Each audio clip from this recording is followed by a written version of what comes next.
Vous pensez que battre le tournoi le plus dur de Pokémon Écarlate avec un seul Pokémon, c'est possible? C'est le défi le plus facile des 3 que je me suis imposé pour cette vidéo et je crois que le dernier m'a fait perdre de l'espérance de vie. Qui de mieux que le meilleur starter des 3 pour faire ce premier défi? Je parle bien sûr de Fuecoco, du coup j'ai pris son évolution Flamigator pour tenter le tournoi. Mais on parle de quel tournoi exactement? Celui de l'académie où on peut retrouver tous les persos de l'histoire et surtout elle, la maître de la ligue. Faudrait vraiment que j'ai pas de chance pour tomber sur elle, hein.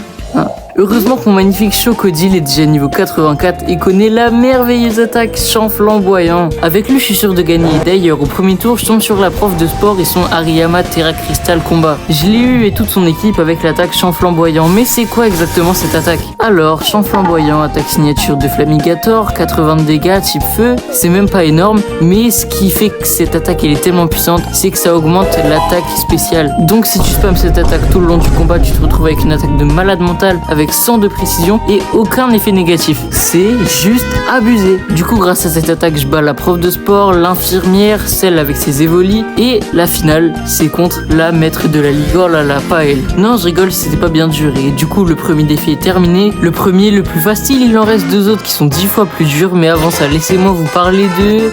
Rien du tout, j'ai aucun buzz. Écoutez-moi, par pitié. Alors abonnez-vous s'il vous plaît, il n'y a que vous dans le monde qui pouvez régler ça. Le deuxième défi est en rapport avec la zone 0 et plus particulièrement les paradoxes. Ces Pokémon qui datent de l'âge des Cro-Magnons, il y en a 7 que je dois capturer. Sachant que je garde toujours mon Chocodile, je me suis élancé dans la zone 0 en me baladant au hasard en espérant trouver. Et d'ailleurs, voici le premier. C'est vraiment le plus facile, j'ai même pu flex en lançant une rapide volée. Le pire c'est que c'est passé. 1 sur 7, je pense que ça va aller vite. Le suivant, c'est quoi son nom déjà? Ah ouais, Rampel, pas ouf. Le troisième, capture critique, rapid ball. Là même pour le Forivore d'après, là j'ai commencé à chercher un flotte mèche. C'était assez dur, surtout qu'il m'a mis 2 balles l'ombre et qu'il veut pas rentrer alors qu'il est dans le rouge. Du coup je suis mort. J'y suis retourné et apparemment il veut toujours m'amorer et pas rentrer du tout. C'est passé quand même et c'est là que j'ai commencé à aller vers l'avant-dernier. Ouais, déjà ça passe super vite, mais sans le savoir je me dirigeais vers un gros problème. Chocodile niveau 87, pelage sablé niveau 52. Si j'ai le malheur de lui faire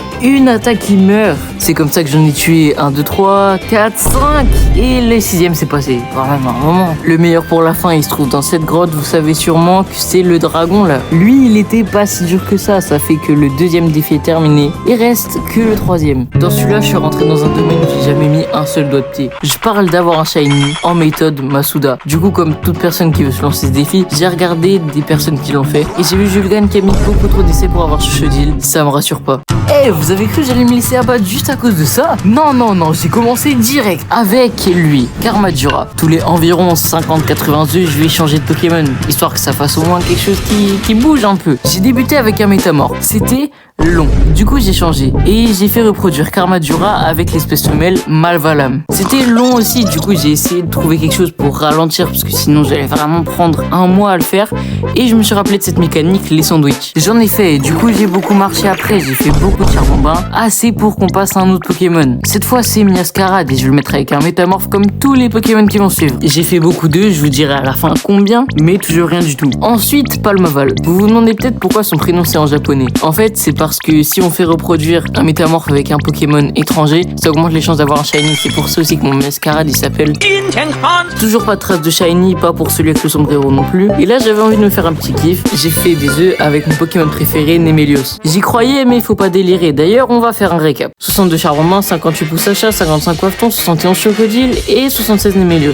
Ça fait au total 322. C'est long. Et pour continuer d'avoir ce bonus de chance d'un pays étranger, j'ai repris mon Mascarade chinois et c'est là que le bonheur est arrivé dans ma vie. C'était pile le 333e. J'ai eu énormément de chance. J'avais un rec de ma réaction juste après que je venais de l'avoir. Croyez-moi, j'étais super content, mais vu que je suis débile, je l'ai supprimé. Ensuite, je l'ai fait évoluer. Il est pas si beau que ça, faut l'avouer, mais je reste heureux de l'avoir. Si vous êtes arrivé jusqu'ici, bravo, mettez un like, abonnez-vous s'il vous plaît, cette vidéo c'est trop long à faire. À la prochaine.